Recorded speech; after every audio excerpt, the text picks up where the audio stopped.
Good morning. The day has begun. The hike up the approach trail, climbing Springer Mountain this morning, has begun. So last night I did end up staying at the Amicalola Falls Lodge. Wow, did I need that. Beautiful, beautiful place. Nice cozy bed, nice warm shower, good pressure. I ate a little too many snacks out of my bear can, but that's okay. But man, did I sleep good. Slept hard. I don't really sleep that good, but after 2 days of traveling and some, sitting down, cramped up, it was good to stretch out and get some good sleep. Woke up this morning to this beautifulness. Nice foggy forest and woods. Yeah. Beautiful stuff. So here we go. Climbing Springer today. See how far we get past it. But it's supposed to be a rainy day all day, I guess. It's saying 50% chance. Right now it's just mainly fog and like a mist. So we will see what it's like. But I'm looking forward to today. I woke up extremely excited and a lot of energy, and let's get this thing going. Let's start conquering these mountains, baby.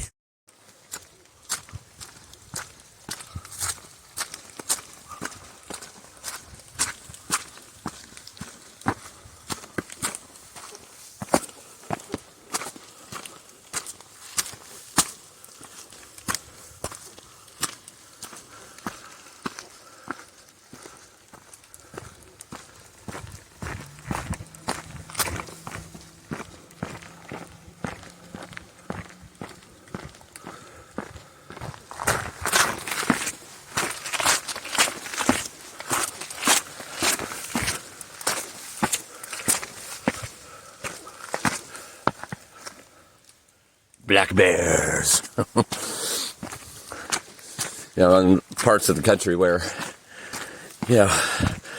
out west, nice cold, high mountains, those bears be hibernating this time of year.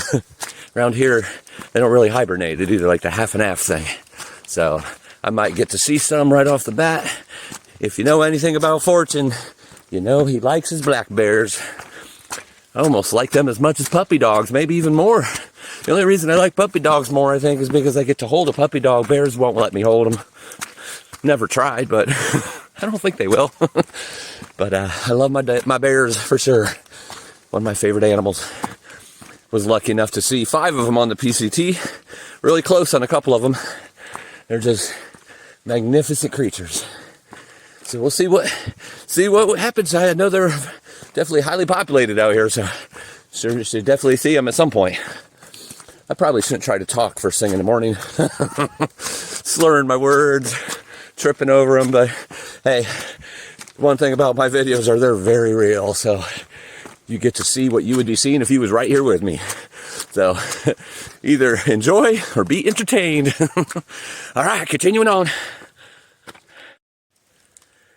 So right here, from what I was told yesterday, this is where it splits on the approach trail. It goes this way, and then another trail goes up here. You can see the green up there on that post, and down here you can see the blue triangle on that tree. I don't know if you can see it while we're going towards it, so I'll just get you closer.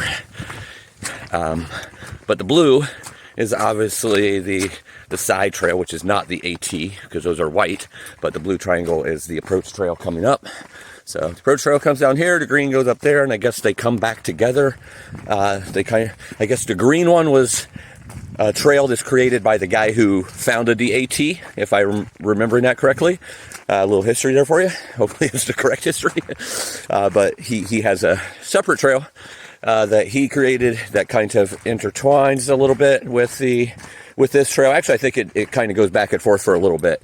But then, at some point here in the next few miles, it kind of splits until the Smokies. So I'm sure I'll see that green again. But here's where they split, and from this point on, is from my understanding, is you're able to camp anywhere. There was only limited places you could camp up to this point, even though it's only a couple miles in. But so I can camp anywhere. If I get tired, I can camp right now. I'm not tired though, and I'm not wanting to camp. I want to walk and climb some mountains. Woohoo! As you can see, the trail is a little wet, so it definitely got some water last night, some rain. But here's the first water source. I have a liter filled right now, but I'm going to fill another one just so I can have 2 of them on me. In case, you know, the water up here, there's a couple spots, but it looks like there might be a little trickle at some of these springs, so I'm going to fill up here. So I'm extra prepared to climbing up this mountain. All right, let's fill it up and carry on. That felt good. It's the little thing, man, I'm telling you. Being off the PCT for 4 months now, before starting this, little things that you're not doing that you're just so accustomed to doing for several months. One is filtering water. Oh my goodness, just filtering that water at that first water stop. You're like, wow, this feels good. Feels like I'm back in my element. Don't get me wrong, I am missing the heck out of my fiance right now. You're going to hear me say that quite a bit, I'm sure. So get used to it. I love you, Lane. Yeah, this could be a tough adjustment for sure, but it feels good to be climbing, filtering water, carrying my home on my back, my temporary house, I should say. Feels good to be doing this, and starting to climb up after that creek. Can feel it, the incline coming, so this is what I live for right here. Climb and climb and climb, and just a few roots. You can see some red clay underneath there, or reddish clay. Probably not red like, you know, the Knoxville to Cleveland, Tennessee area, but definitely reddish. But you can feel that climb coming, which is why I do this. Love to climb the mountains. So, gonna continue on. Keep showing you the views. Enjoy the ride.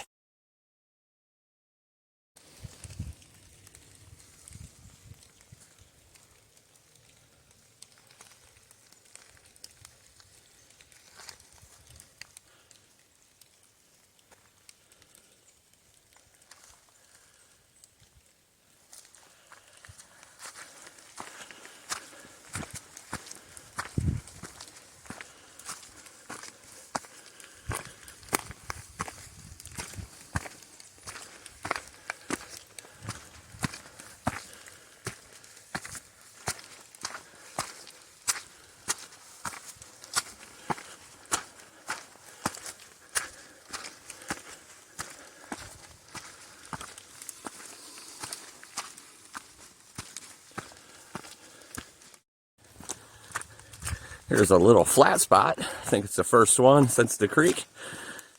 Nothing steep yet, just a nice steady incline. Gets the heart pumping first thing in the morning, gets that sweat going, get those toxins out of the body. But nice little flat spot's always a good thing. Gives your body a chance to recoup before you start climbing again. You gotta love this fog though. I mean, I love the views, don't get me wrong. And again, if this is the first time following, you know, my journeys, you didn't see me on the PCT where there's a lot of burn sections and all kinds of different terrain. And I'm that type of person, I don't care what kind of terrain it is, what the weather is. I am just basking in the beauty and majesty of it all. So might not get to see some epic views today. Might, who knows, maybe this fog will burn off. But definitely a mist going too, so it's definitely going to be overcast today and rainy for most of the day from the way I understand it.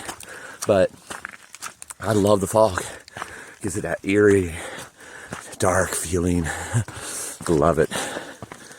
Almost like a Harry Potter thing. And that's coming from a guy who's never seen a Harry Potter movie. So I don't really know, but this is what I imagine. But it's beauty. Beauty everywhere. I am surprised that there's actually some trees with green on out here. A lot of them don't have it right now, but there's definitely been a few that I've seen have some green. A few little pines and such mixed in. But I'm going to enjoy that when I get to you know, cliffs and such where trees aren't going to be blocking the views. That's going to be awesome. All right, continuing on.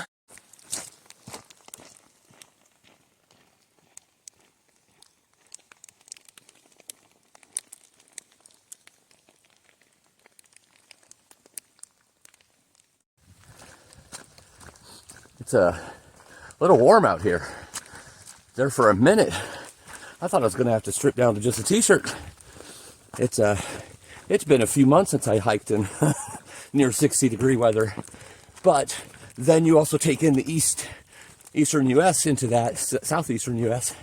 where it's humid and foggy, and there's that thickness in where you know, like swampy almost. Very used to that from being in Florida for a couple decades, but definitely haven't dealt with that in the last year. I've been dealing with, mainly with desert. You know, some of the winter hiking I've been doing is, you know, like Portland, Washington, Oregon, all of that area. A couple mountains were in the desert part, the high desert, but, you know, for the most part, like the Cascades area, stuff like that. Gorge, the Columbia Gorge, definitely foggy and moisture in the air there, but yeah, when it's 60 or near 60 and a little rainy and foggy, wow, I was getting warm. But then it came to a little flat spot, and I'm kind of on a flat spot here now. Just had a little hill going up and back on a flat spot again. You feel a little bit of the cool breeze then, so then it's like, okay, it's not quite as hot out here as it feels like at first. But in a couple days, it's not going to be hot. It's going to be getting down in the teens at night. So, you know, do not kid yourself. It is still winter. So there's definitely going to be some snow patches that I'm crossing, some ice patches, and things where I have to be on my toes and be prepared. And I definitely am prepared. I have the stuff I need. Right now, it's just like a drizzle and dampness. I actually don't even have my rain gear on my back or on me. It actually feels good at the moment, but here eventually I'm going to put on a hood or a hat, at least keep my hair dry a little bit, but it feels good right now to me. Just haven't been in this warmth for a while, and making me feel alive. I'm loving this so far. Well, I mean, I say so far, like there's never going to be a time I'm not loving it. Jeez. No matter what obstacles, no matter what happens, I love this. Being one with nature, climbing, conquering, overcoming fears, overcoming obstacles. That's what I live for. I'm so glad that I get to take y'all along with me on this journey. All right. So for those of you who don't know, this is the approach trail coming up to Springer Mountain. Got about 5 miles to go, I think. Once I get to the top, that's where the beginning of the Appalachian Trail actually starts. But on this trail, these are called blazes. They're blue here. They'll be white on the Appalachian Trail. Really cool. PCT has, you know, the tags that's on some of the trees here and there. Not anywhere near as marked as this. So that's a good thing. It's really cool because there's a couple times, you know, it splits into other trails and such. So if you look ahead, you can usually see, I mean, from my understanding, so far you can see the blue. I understand the white blazes are even more on the trail. But it's really cool because you can look ahead and kind of see, oh, there's a blaze up there. That's the direction I'm supposed to be going. So obviously I use the navigation that I have anyway, but it's always good to have that too. You know, definitely helps someone who might be new and not really that good at reading maps, kind of get an idea where they're going. Like here you can see, I don't know if you could tell on here, but right there on that tree, there's a blue blaze. I'm sorry, right. Man, it's hard to tell when I'm looking at the camera. It's right there on that tree. So as you get closer, you can see that, but it doesn't show up on the camera quite as good. But it's really cool that you have those blazes to kind of guide you as you're going. So just a little information there for people that might not know that. So still climbing here. Getting close to the top of the first mountain, Frosty Mountain, about a quarter mile away from that, I think. That comes right before Springer, well, a few miles before Springer. So every time I get on top of a mountain, you know, got to celebrate that. But I just got to do something really cool. Got to get on a video call with my fiance, Lane. That was a really special moment to be able to share. Obviously, we're both missing each other. She can't be here on this through hike. but completely supports me out here doing what I love, doing this for osteoporosis. And, she 100% supports me. It's really important. Because last year, when I did the Thru-Hike as a PCT, I didn't have someone special in my life. You're just all about you and, no one to answer to and anything else. No one to miss you. No one to miss. No one to love. Obviously, I have people to love and people that love me. I'm kind of exaggerating that. But a lot different. So, if she didn't support what I was doing out here, that would make this a lot tougher. A lot more challenging. The fact that she 100% supports me in this endeavor, and I support her in all her endeavors as well, that's an awesome thing. But I digress. Us being able to have that moment, talking, video calling, seeing each other, seeing her in the warm house with the puppies, and her seeing me in misty, rainy woods. That was an awesome thing to do. Glad I got a signal there for a minute to be able to do that. But that reminds me, somebody had asked me a couple questions off that first video. So I wanted to go ahead and answer those. One question was the backpack. I put that in the duffel bag on the airplane because you have your trekking poles and everything else. So it's a lot easier to check in the duffel bag. One of the questions was, what do you do with the duffel bag? Well, I actually left it with Ron, who was my shuttle driver, because he will be shuttling people out going southbound. So it's kind of a pay it forward thing. Giving that, basically donating that to a hiker who needs to get on a plane to go home. So they'll have that to be able to do that same thing. So it's what the hiker community is all about, paying it forward, helping each other out. A couple other questions was the phone itself. And that's what it kind of reminded me, because of the video call, it takes a lot of that battery power, and you got to be really careful with that out here. You don't want to lose battery power because your navigation is on here if you do need to, make a call ahead to a shuttle, call ahead to a hostel, anything like that. You want to make sure you have that. But also me, excuse me, with the YouTube here, need plenty of battery power as well. So the other question was, how do you charge your battery? Well, I have one of those ports, or mobile portable chargers, I guess you call them. I don't know the technical name, but mine's 20,000. That gives me about 4 charges of my phone. I always take that with me, and then of course the phone itself is fully charged. That was ample enough on the PCT, except for one time where I kind of had to stretch that out a little bit, because normally I get 2 days worth of video and everything else on one charge of the phone, or full charge. So I do keep it on airplane mode all the time. My navigation still works that way. And then, if I want to make a call to my honey or anything else, I just take the airplane mode off and hopefully I'll have a signal at that moment. But that's basically how I charge those things. Right now, it's slipping my mind. Any other questions? I know there's a couple others, but I'll get to those at a later time. But answer those. Definitely, if you have any questions, let me know. I'll try to answer them as best as I can. All right, pushing up this mountain. So here I'm on top of Frosty Mountain. Had a whole lot of views, kind of socked in with trees and fog. But first mountain summit of the Appalachian Trail. I'm sorry, the approach trail. Not actually on the Appalachian Trail yet. But here, I'm not really sure what. There's another block over here. But this used to be a fire tower, I guess, for a lookout for fires in the forest. But this is Frosty Mountain.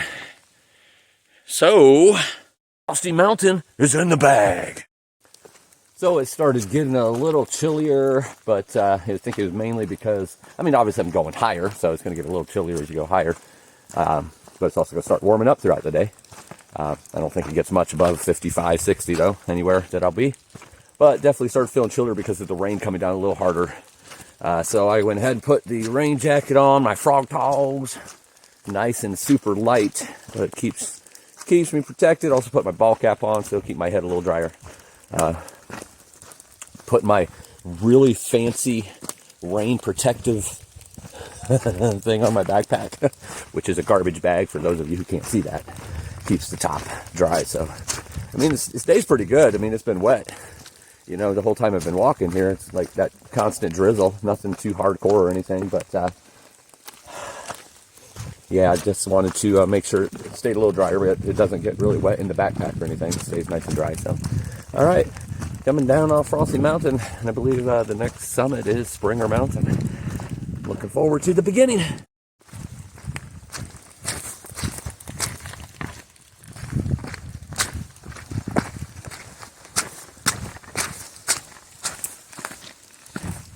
A little bit of a rocky descent here right before it starts going back up, going up Springer. Still rain coming down, but real nice and soft. Not too bad at all. This is, I believe it's called Timberwell Gap. Then it kind of starts going back up Springer. Almost there.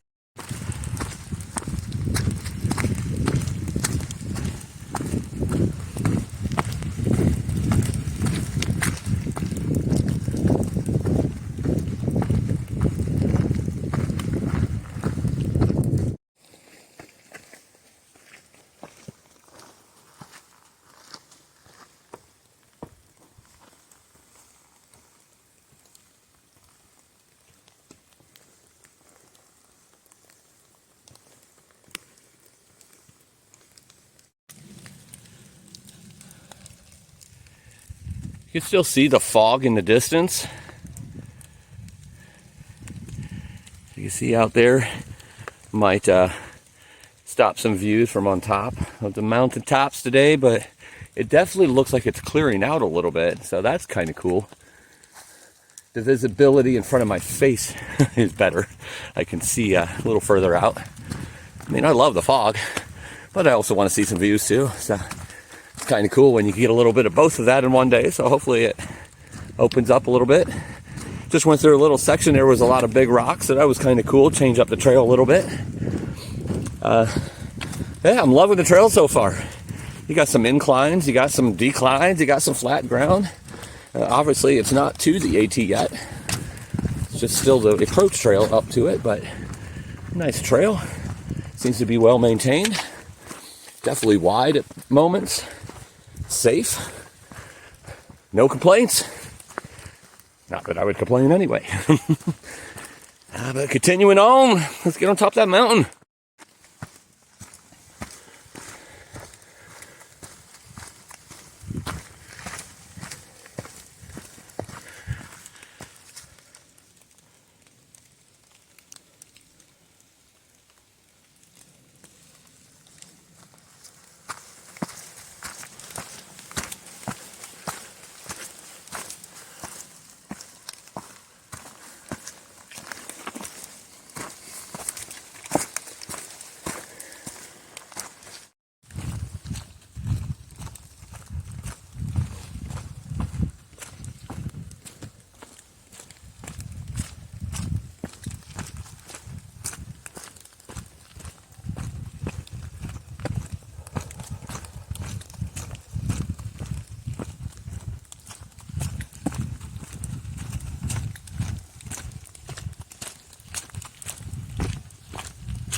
So here I am, just minding my own business, walking through the rain, counting the raindrops. And then all of a sudden, I run into this. Oh my goodness. Springer Mountain, elevation 3,782, the southern terminus of the Appalachian National Scenic Trail.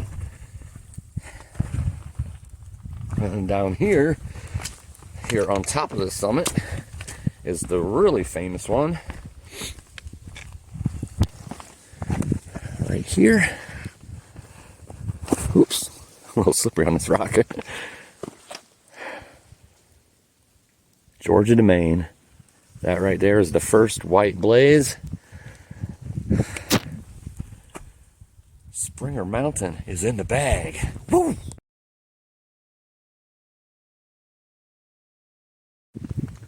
It's a little 360 so you can see the view from the summit.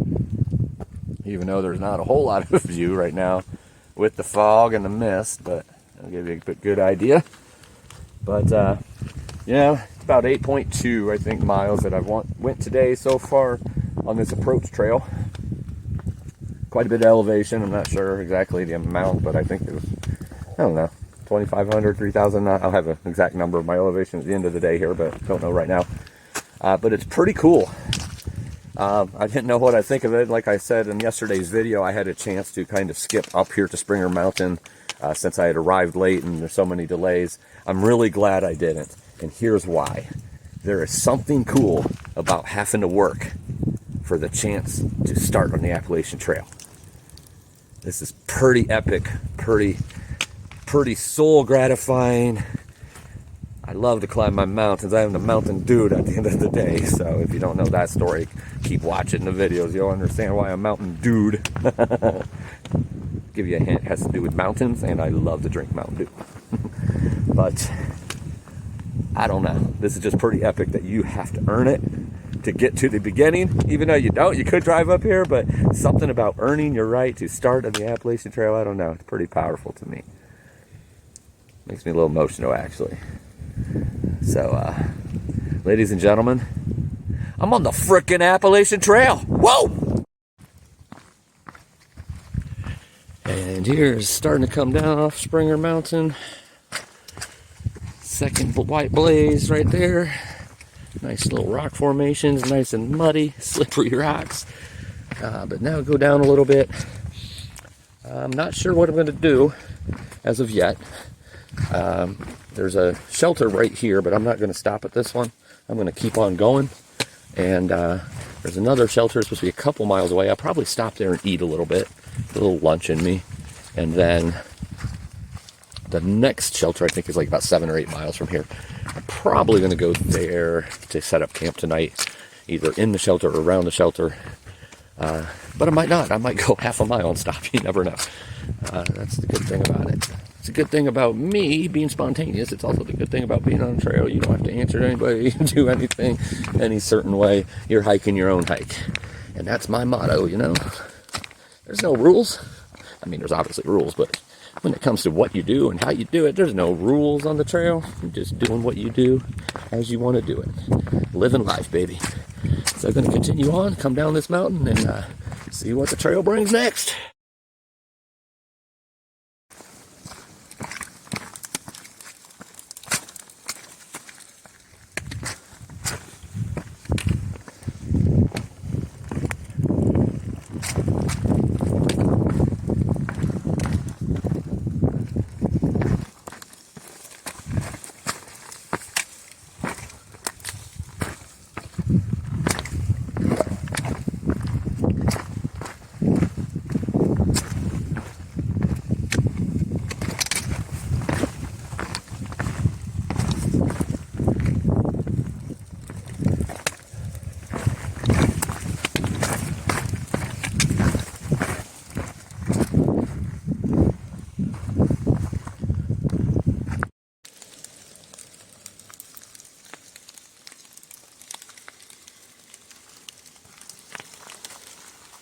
Nice little clear area here.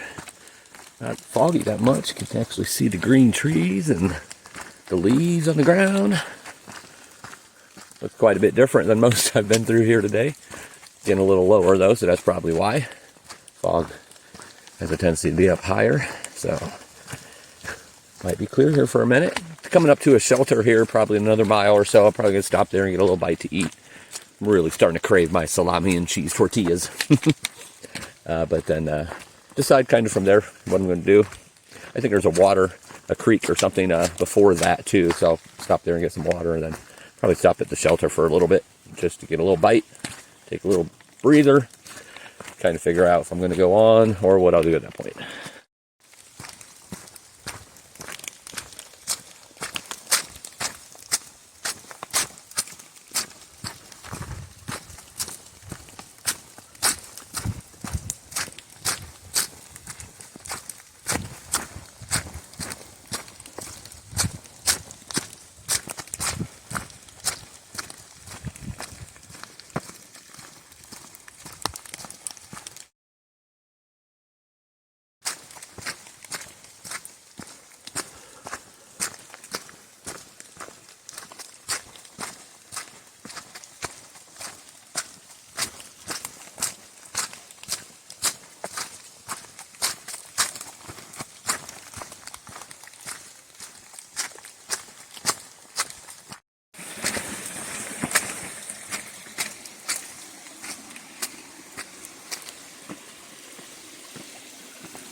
So stopped here at this shelter, did the lunch thing, more like lunch dinner combined. Decided I'm going to stay here. I was going to push on another 4 or 5 miles to another shelter, but it seemed like they have a little mice problem over that other shelter, so I decided, instead of pushing and getting close to sunset, I'm just going to stay here. Went about 12 miles today. Like I said, I wanted to push another 4 or 5 out, but definitely strong enough to do it. Legs are feeling good, everything's feeling good, but I decided to just stay here tonight and get a good early start in the morning and pound out even more tomorrow. It's good to have a slower first couple days. That way you don't push your body too much in the beginning, even though I'm ready to be pushed. So going to do that tonight and get an early start in the morning. As you can see, little tent sites over here, nice shelter up there. That'll be a nice little spot to stay tonight, get some stuff dried out, and get a good start for tomorrow. All right, see you later.